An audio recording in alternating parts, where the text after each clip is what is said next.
you don't know everything about yourself at all times. You know, you also figure that out. Are you comfy? I could be comfier. Let's see here. No, I'm good. I'm good. Okay. So welcome to Toast at Casa Coppola, my house. Casa Coppola, yeah, nice. Yeah. Changed your setting, I see. Yeah, exactly. So for the audience who's just tuning in, this is where I live. This is actually not the studio I usually record at. I'm just trying to do a new form of things, just like the last video was with my brother. I just kind of brought Vince over here, and I kind of want to talk to you about moving in general. Moving. So, you kind of just like catch you by surprise. Just throwing that at me. You have no idea what we're going to talk about today, but it's okay. Yeah. So, I'm just curious as to like how you made the decision to like head out the first time, and the reason why I'm asking this question before you answer is like, I find everybody who talks to me asks me like, Jordan, like, how did you do it? How did you get like your feet, like, you know, like take that first step, and then how did you like start running? Take the leap almost, you know? Yeah. And that's what it feels like. Yeah. And I've always said like, okay, the leap is the hardest part, right? Sure, the first step is always the hardest. Why? Because once you take that first step, like the rest is kind of done. So like, and it does itself after, yeah. So how was it for you? How did you take the first step, and how did it feel? Well, leap is the right word for sure. Because like before moving abroad, just before, I was terrified. I was like, oh, is this the right move? Oh, I have a good job. Oh, my family's here. And, oh, where am I going to live? I don't have friends there. So all these thoughts are just circling through your head nonstop. You know, your rational brain is kind of trying to stop you from doing it. You're like, no, like we're comfortable here. You know, like don't pull this out. But I have to say, as soon as I was in the airplane, to move away, as soon as I was in the airplane, all those anxieties went away. I was like, this is the right move. Because it was something I had wanted to do for a long time. So obviously the anxieties, the rational brain tries to stop you until the very end, but as soon as you cross that line, then that melts away, and it felt great. And to answer your question of why, I think like a lot of people our age, our generation, especially when I was 24, 25, when I really wanted to move away, you just kind of get, unhappy with the status quo. You feel like your life isn't going the way that you imagined it would be. You graduated, now you have this office job, you've been in it for like a year and a half, 2 years, and you're like, is this what I'm going to do for the next like 20 years, 30 years? And you feel like there's so much more you can experience out there, and you kind of get this, this uneasy feeling that you're just settling too early on in your life, and you want to go move abroad, live new experiences, and that was eating at me for a while. So eventually I took the leap, but as I said, it was turmoil leading all the way to me sitting in that airplane, for sure. Yeah, I think that it was funny because I kind of already did it, and I kind of saw almost like you were following in my footsteps, but not exactly, right? Like obviously I went to Italy and I had gone to Korea before, but you did like, I don't know if the right word is inspire, but like the fact that you did it, I was like, okay, I can do it too. Like it seems like the right move. And yeah. I think that was like one of the things for me, because I don't know if you know, but like China was really where I decided like fuck the 9 to 5. When you were traveling in China. I was traveling in China, yeah. So I wasn't living in China, but I said fuck the 9 to 5 because I met these guys who were just like, dude, it's super easy. Mm-hmm. You get a job, 2 fucking minutes, mm-hmm. and then you can get on a flight that they pay for, and then they'll pay for your apartment. So it's like your only expense is food and alcohol. And them like selling it to me like it was so simple. Yeah. Obviously there was more steps than that. Like I didn't end up going to China, but like even Korea, like I had to fucking do a visa application. You probably had to do it for Vienna or Austria, right? Yeah, I needed a student visa. I was at the Ottawa embassy, so I had to send my shit to Ottawa, pay a firm over there to go. I mean, I could have driven a few hours to go deal with all that, but didn't feel like it. Yeah. Well, I was lucky. I had the Korean embassy was across the street on Avenue des Canadiens, which is the street that I worked on. So you're lucky they had an embassy in Montreal, because a lot of countries don't. Exactly, and they had embassy in Montreal, and I didn't even need to cross the street to do it because I could go underground. Was it winter? It was winter. Okay, nice. Nice. It was just you just got the luxury. But it was cool because even though like those steps and like that bureaucratic thing, because like. In a way, I'd already done that bureaucratic thing just to travel to certain countries. Like I had to do that. Like I had to apply for visas just to get into India, just to get into China. I had to have a flight. I went with like a letter of invitation. I got like Shank's like aunts to like invite me so that I didn't need to have an accommodation booked. But if not, I would have needed like my flight in, my flight out, my accommodation. It's just like this nightmare just to travel there, right? Like, dude, I'm trying to bring you money. I'm trying to eat your wontons and stuff. You know, like I don't know, like give me that soup. And the bao. The dumplings, man, like the dim sum, it's like in China was insane. Oh, but like to go back to the point you were making, I think it's the fact that you met people who did it and who made it sound easy, already lowered the resistance in your head. Because in your own head, you're gonna see all the negative steps and all the hoops you have to jump through to get there. Exactly. And some guys telling you like, oh no, we're doing it, man. It's pretty fucking easy and it's fun. And you're like, oh, okay, maybe I should like chill out and not stress out too much and just do it. You know? Yeah. Yeah, I think like it's cool because once you start seeing somebody else do it, then it makes it seem so much easier, right? And we don't just see this in like leaving or moving away, but it's the same with like exercising or eating healthier. It's like when someone just shows you like how easy it is or how simple it is, then you're kind of like you don't feel so much like pressure like I can't do this. You just feel like okay, fuck it, like I'm ready, like I'm gonna start running a kilometer, and then I'm gonna do 2 kilometers, and then at some point you're running like marathons. But it's the same thing. Starting is the hardest part, and then once you're working out or you're at the gym or whatever, like it's easy after that. Yeah. So I guess in terms of starting, I helped you just by kind of like showing that being done, doing it. For sure. That's cool. And also at work, a girl I worked with, she also did it. She took like a leave and she went to Germany. So it was really like. She essentially did identically what I wanted to do. I went to a different country, close enough. But so again, I saw it happen around me, so it did help like lower that level of this is not possible. This is not something I should do. It's like no, this is possible. People do it. It's fun, and you never hear. I have never met someone so far that's regretted it. And for me, it's like the best decision I ever made. That's what I was gonna ask next, which was like, are there any regrets? Are there things like, you know, we always wonder about like the could've, should've, would've when we do make any decisions, and I have that issue when I'm doing like long-term travel. I'm like, I need to choose between like forking off in 2 different directions, and will I regret it? Like if something bad happens, and you know, how many times do I say like, if, you know, you made your bed, now you sleep in it. So like I kind of, you know, adopted that mentality over time.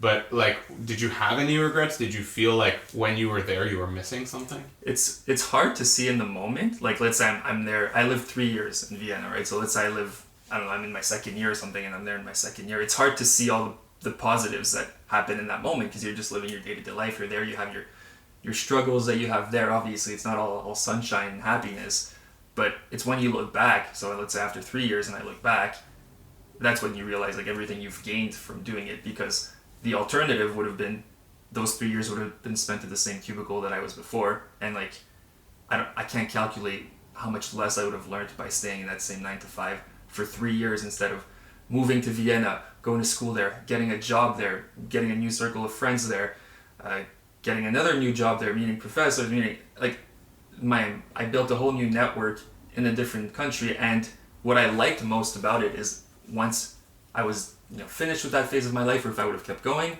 I was able to say like, hey, everything that happened to me there, I created it. Whereas here, you kind of feel like your upbringing and just the way you grew up in your own little city, a lot of things were handed to you. Yeah. Starting off fresher, it's like everything I had, I created it there, and it felt great because it gives you obviously a sense of independence that like maybe you can't get by staying at home. Mm-hmm. Yeah.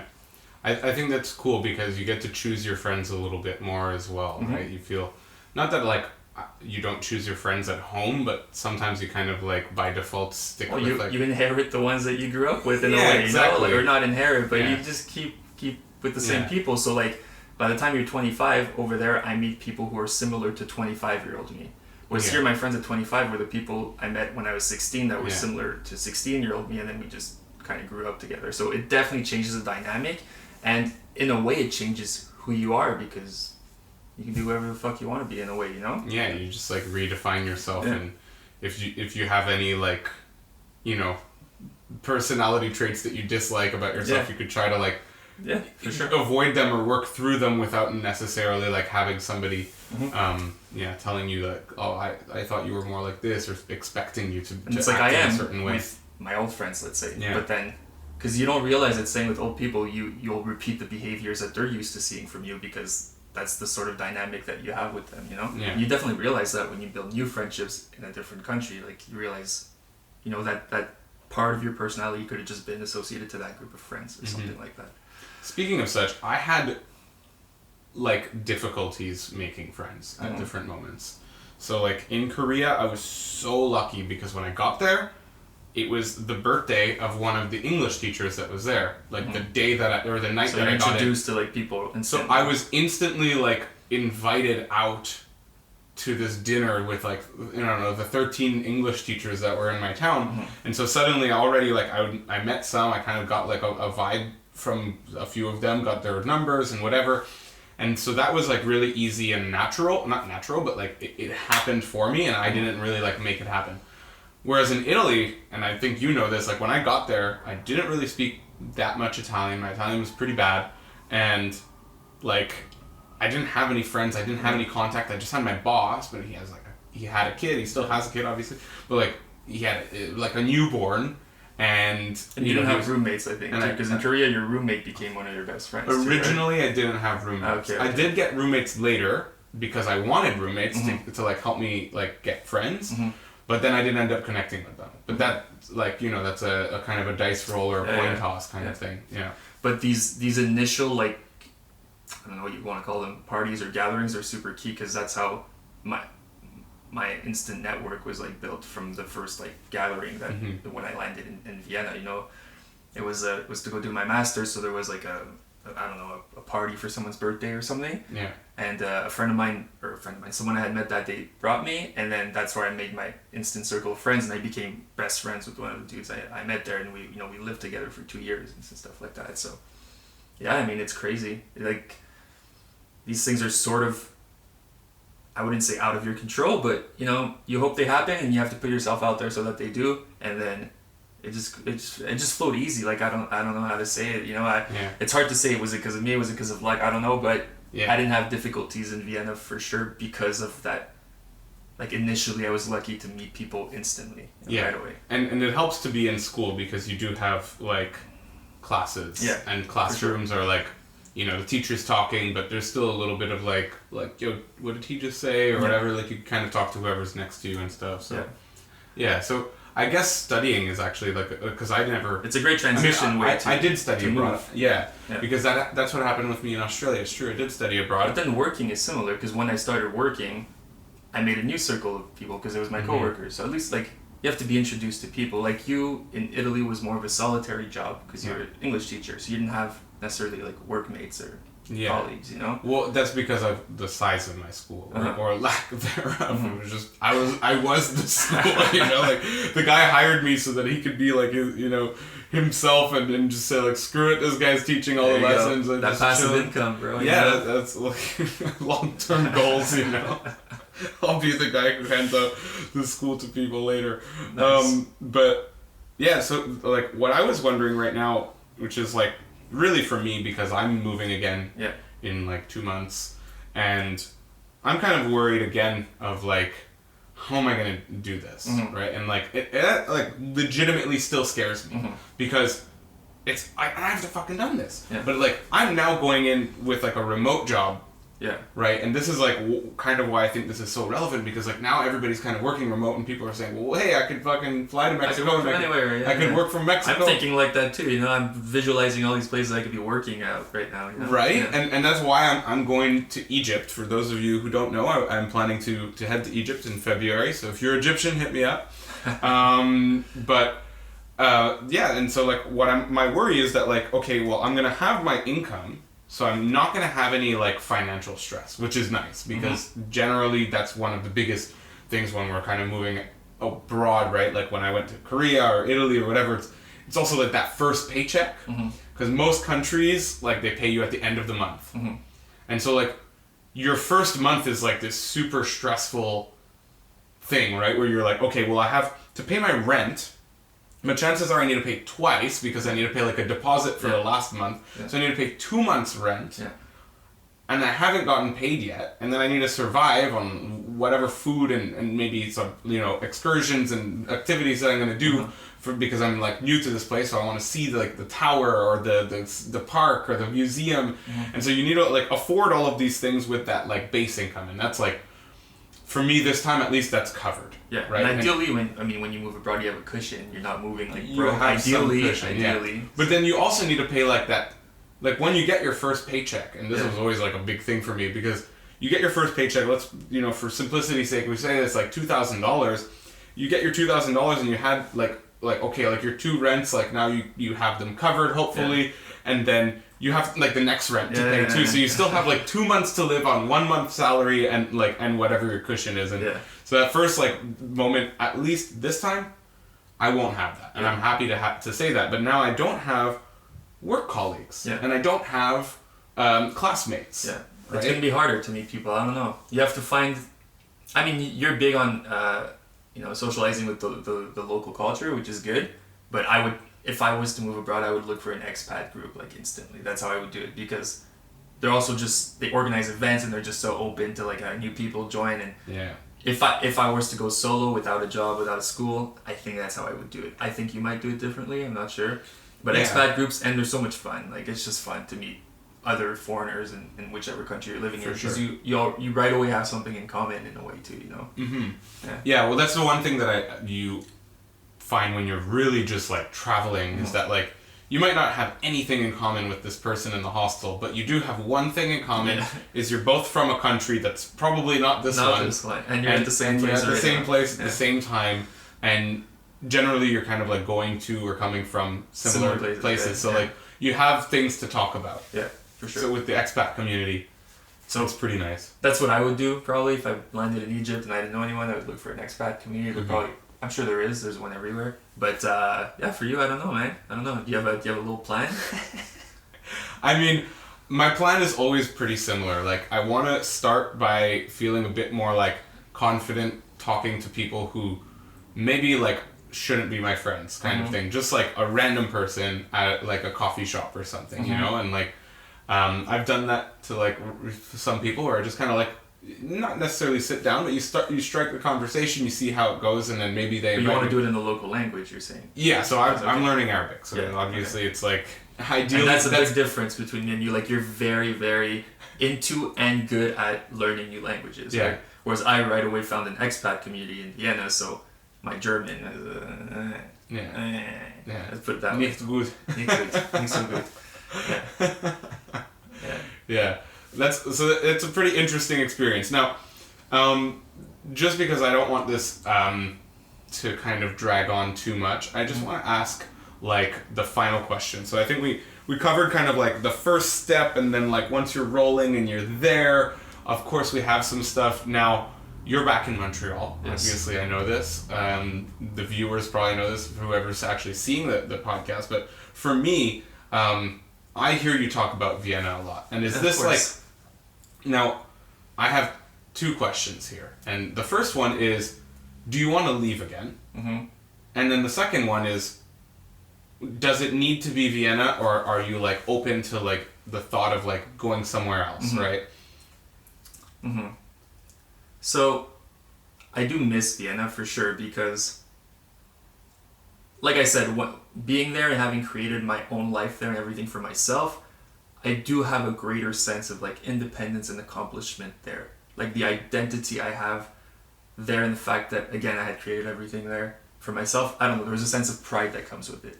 There's reasons why you come back home as well. There's obviously just being a local has a lot of advantages. Having your family around has a lot of advantages. And also at the age we are now, you know, 30, we have to kind of plan of like, where do we want to settle down, you know, what's the next step in my life. So there was all that going into coming back, but I do miss also the sense of freedom I had in Vienna. There's just, I don't know, there's a sense of freedom that you have that kind of you kind of want to have back at some point.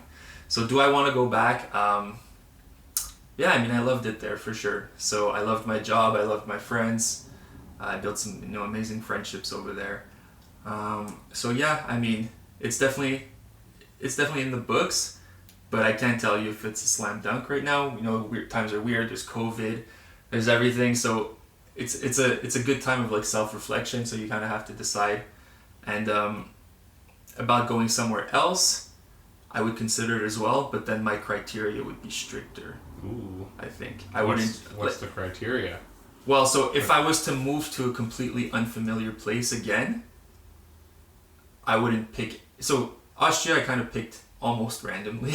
Yeah. I mean, there was some pros to it. Obviously, it was like rated one of the best cities in the world, Vienna, and like free education system, all that. But it was almost random. It was more like I just want to move to Europe. But now my criteria would be a place where I think I could see myself like for several years, and also I think climate would be a big one. I'm not a huge fan of the cold, and so I think a place where I could see myself having like living in a nice climate with some ocean and stuff like that would be one of my criteria for sure. You want the beach. I want the beach, and maybe a language it's a little easier to learn. Yeah. Some roots similar to French and things like that. Yeah. So that would probably be my criteria. I wouldn't just go anywhere just to move, So. Oh, we could go to Colombia or something. See, I'm not opposed to that. I've heard good things. Yeah. About the people. There's some interesting spots that I noticed in Latin America or South America that are kind of like a little bit like different from the countries they're in. So cool. There's some cool spots. Yeah, I mean we've spoken about it briefly, like places in Colombia and stuff that I'd be down for. I know we really like Portugal as well. You and I. Yeah. You're a big fan of Italy. Yeah. Well, Portugal and Italy are basically the same thing. But for me, it was funny because I always said like, okay, well, when I'm like turning this chapter, and I'm like the book's like finished or this chapter's finished, like it's done and I'm happy keeping it like on the bookshelf like that, and it's like finished, and like the book is the way it is, and I found that I have a bit of like I call it like the girlfriend effect, where like when you just kind of lose your girlfriend or your partner, you kind of tend to look back on like all of the positive things, and you don't really see like some like a lot of the negative things. You kind of like you forget the reasons you ended it. Exactly. And you're just seeing you end up questioning why did you leave it or something. Exactly. Or why did you leave the country? Exactly, because we're focusing on the things that are very memorable, which would be the most painful things, and then the most happy things. But then we don't tend to have that many like really painful things. So the annoying things are like just these like small little like I really want to put in, I can't get it kind of thing, right? Like. Life changing. It's not like, but you know what I mean. Yeah, it's always these like really small things. And me, it was every time I had to deal with a government thing over there. It really annoyed me. I was like, I wish I was just at home, so this would be easier. I mean, it's not that easy here either, but it's easier that I'm a local. Yeah. So over there, it's like I had a friend help me out with the German forms and all that. Opening a bank account is always like this. Like you need a phone number to get a bank account, but you need a bank account to get a phone number kind of like situation. And it's then like you need an apartment to get a work visa, but you need a work visa so that the person would even rent you the apartment. Yeah.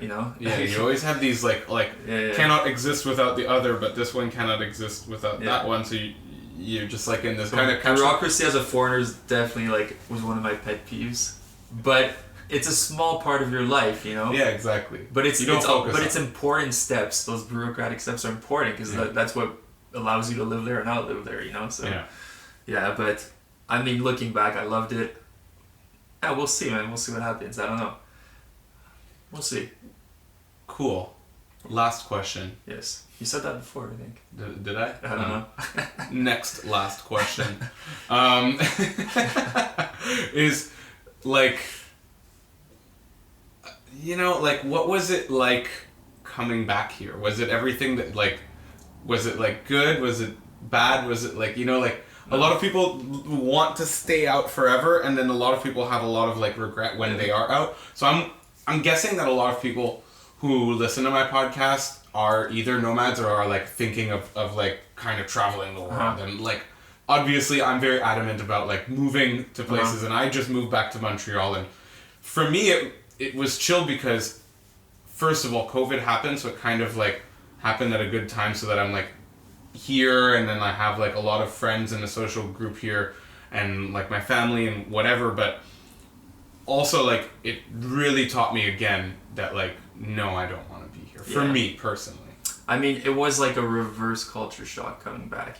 Instead of being happy about being back and familiarity. It was almost like I was back to seeing a lot of the negatives of why I had left in the first place, you know? That's really what stuck out at first. So at first I was very unhappy with my decision to come back. I was like, and plus I came back at I came back end of October, so winter was starting.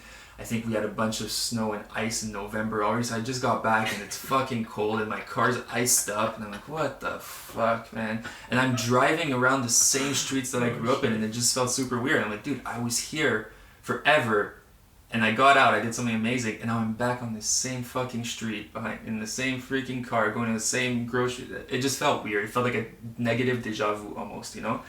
And it took a while. It took an adjustment period to like be like, oh, I'm back here and stuff like that. What was nice is the language. Now I could go to grocery store and be like, hey, how are you? Blah, blah, blah. Like more small talk than I could do. I mean, I could do a bit of small talk in Vienna, but you know, I was not so much, let's say. So you wouldn't talk about like the weather and be like, it's okay, it'll be summer soon or something. Yeah.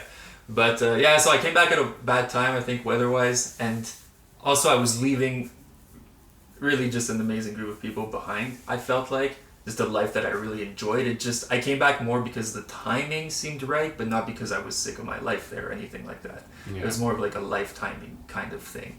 But yeah, in retrospect, I don't know. I think maybe I would have stayed. In retrospect, honestly, I think the reasons I came back were a lot of them. It's like the timing thing, but emotional reasons that maybe you can come back, you validate them, and you're like, oh, actually that was maybe a flawed way of thinking, and at least you can come to validate that here, which is good because you don't know everything about yourself at all times. You also figure that out, and so you can come back, you can answer some questions for you and you're not, and then you know what, you decide again what you're gonna do. Yeah. Why not? Yeah. No. It's it's a beautifully said. Let's say. Because you can never know unless you try it. And it's the same for going as it is for coming back, right? Because you never know what it's going to be like. And for me, I thought it was going to be like very different. First of all, I obviously didn't predict COVID, but like I thought that it was going to be so much more like wholesome and like I was going to want to stay and I was going to say, you know what, like winter's not that bad. And I've always been pretty adamant about like winter's not that bad. It's just like it's a mentality thing. But it's not great. It's not great. Obviously, it's not. This is.